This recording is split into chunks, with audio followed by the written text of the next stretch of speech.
Então, dando continuidade ao nosso assunto, vamos falar um pouquinho sobre a repigmentação direta.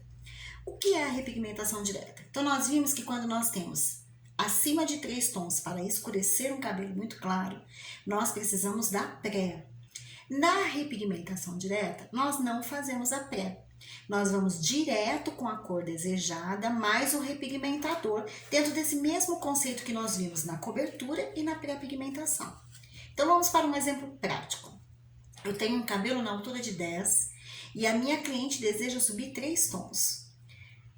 9, 8, 7. Ela deseja um 7. Então, a cor desejada dela é 7. Então, observem aí, 7. Eu vou colocar o 7.0. Mais quem?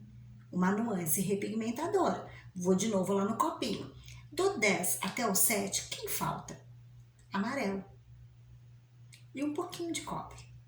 Então, eu posso colocar um 8,3 junto com esse 7.0 em partes distintas, quer dizer, 3 partes de 7,0 para uma parte de 8,3, e essa mistura vai repigmentar o cabelo sem que a nuance dourada seja revelada. Então, sempre que eu falo de pré-pigmentação ou de repigmentação, eu preciso ter em mente, na cobertura de brancos também, eu preciso ter em mente que a nuance repigmentadora ela não vai ser revelada se ela for colocada de meio tubo para 1/4. Ela só é revelada se ela for maior que a base. Aí a base entra como saturador, como escurecimento, e a nuance vai ser revelada. Então, por exemplo, digamos que a cliente quer escurecer do 10 para a altura de 7, mas ela deseja um 7,35, que é um 7 dourado avermelhado. Ih, agora já mudou. Então, eu preciso que a 7,35, agora a cor desejada é ela, então ela vem primeiro, 3/4 de 7,35. E eu preciso colocar repigmentador nela, ou base, para fechar esse escurecimento.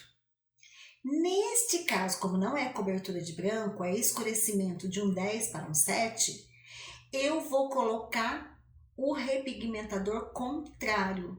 Então, quem é que falta? O 7,35 é a cor desejada. Quem eu tenho que colocar? Um 8,3, um 8,34. Alguém que seja mais claro que o 7, mas que me dê uma repigmentação, que me dê um suporte para essa cor ser revelada. Ok? Se fosse uma cobertura de brancos, ela estaria no branco, que é um 7,35. Nesse caso, eu vou colocar 3/4 de 7,35 com 1/4 de quem? Base, 7,0, porque eu estou falando de repigmentar um branco. Então, lembra da regrinha? Nunca escureça usando uma base. Ela não funciona para tons claros, mas ela funciona para a cobertura de branco. Então, vamos recapitular. Na cobertura de brancos, eu preciso usar um repigmentador ou fazer uma pré-pigmentação, no mesmo raciocínio do preenchendo o copinho. Eu posso usar bases? Posso. Ela como predominância, se eu quero que ela revele, ou ela como repigmentadora, se eu quero que a nuance seja revelada. Na repigmentação de cores muito claras, eu também vou fazer o caminho do copinho. Vou usar a cor desejada, se for base, em maior proporção, com o repigmentador que falta entre o tom desejado e o tom que o cabelo se encontra. Se ela quer que revele a cor fantasia, eu vou colocar a quantidade da cor fantasia maior por um repigmentador que esteja entre a cor desejada e a cor que o cabelo se encontra. Se for na pré, mesma coisa. Eu vou usar uma pré que esteja entre a cor desejada, seja ela a base ou seja ela uma cor fantasia. Sempre levando em consideração que até 3 tons eu posso repigmentar direto. Acima de 3 tons eu preciso fazer pré-pigmentação. Posso usar esse recurso também na cobertura de brancos? Posso. Posso fazer pré ou repigmentador direto. Lembrando que na cobertura de brancos existe uma ressalva que é a questão da tricologia. Se o cabelo for fino, for médio, for grosso, eu talvez tenha que fechar na cor para expandir no oxidante. Vamos entender isso. que eu vou complicar um pouquinho, tá? Digamos que a minha cliente quer um 7,0 e ela tem o cabelo branco. Eu vou colocar 7,0 com 6,34. Correto? Não. Nesse caso, eu vou colocar com um 5,34. Eu vou fechar no repigmentador porque eu vou aumentar no oxidante. Em vez de fazer com OX de 20, vou fazer com OX de 30, porque o meu cabelo é vidraçado. Então, lá no curso de colorimetria avançada, a gente vai falar muito efetivamente sobre isso, na prática.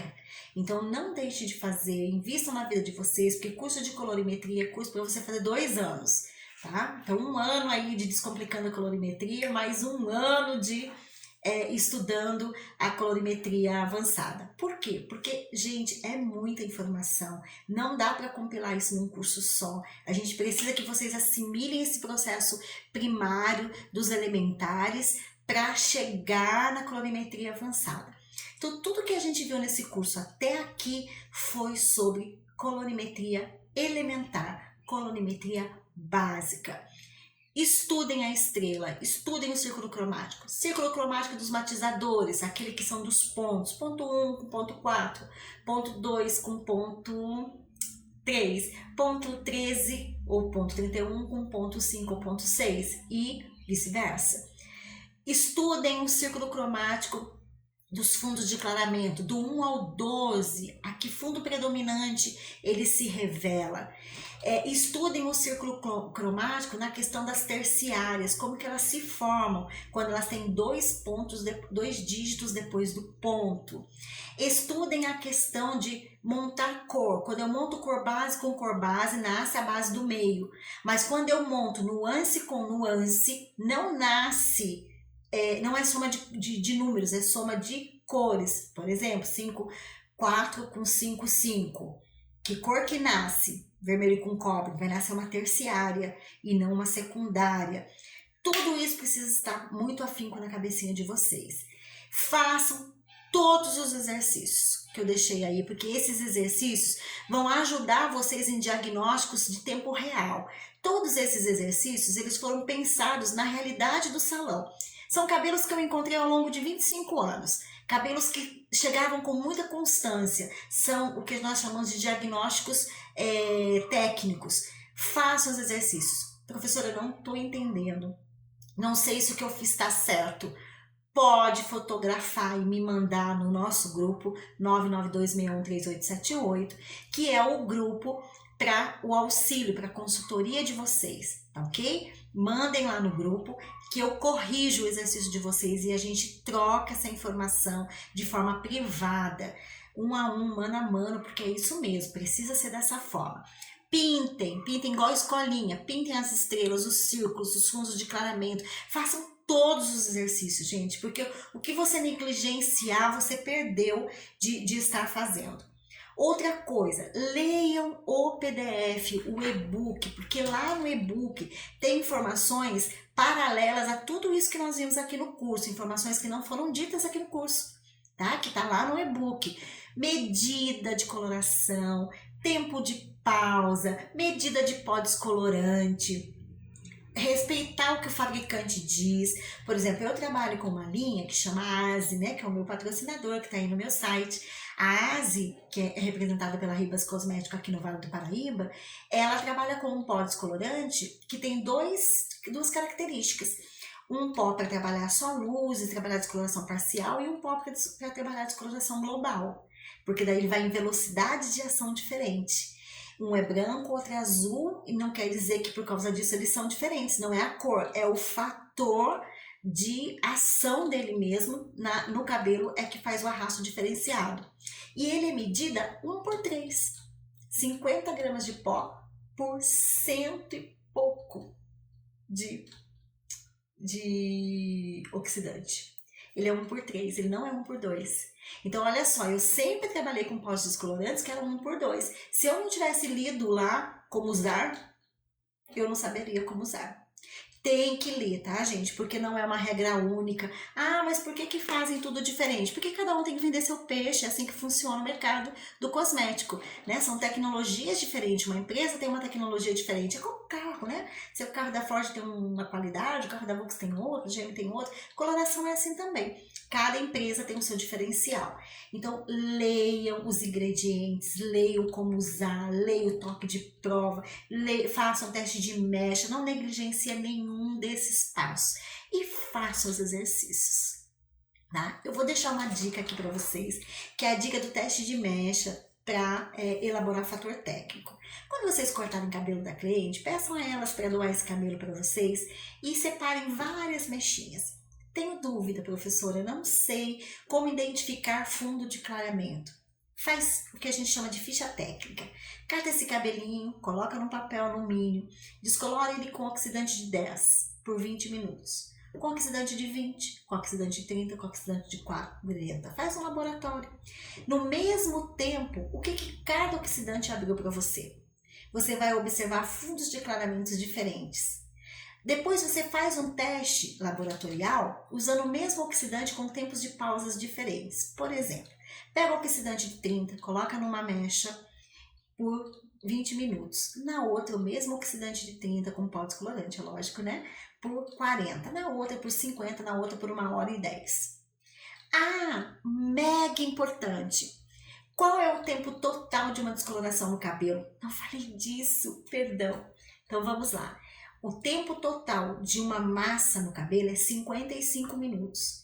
Não está relacionado ao pó descolorante, está relacionado ao peróxido de hidrogênio. Ele tem uma estabilidade de 55 minutos. Além disso, ele já está perdendo força. Então, 40 não é mais 40, já está caindo aí a volumagem dele. Porque ele ficou muito tempo exposto à oxigenação. Então, deu 55 minutos, deu 1 hora, vai lavar o cabelo e repetir o teste. Vai fazer novamente, ver se o cabelo aguenta, para secar uma massa nova com oxidante novo. Pode ser da mesma volumagem? Até pode, se o cabelo aguentar. Senão eu vou usar sempre o quê? Uma volumagem mais baixa, porque eu quero tirar menos arrasto. Então eu já fiz lá com a X40, agora eu vou repetir com a X30, eu vou repetir com a X20, vou repetir com a X10, que vou fazer com emulsão de 8. Cabelo aguenta? Bora!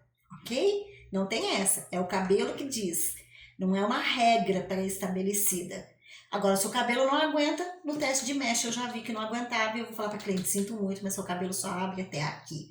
É por isso que o teste de mecha é a nosso favor. Então, todos esses detalhes, gente, são muito importantes. Isso é que nos torna diferente no mercado.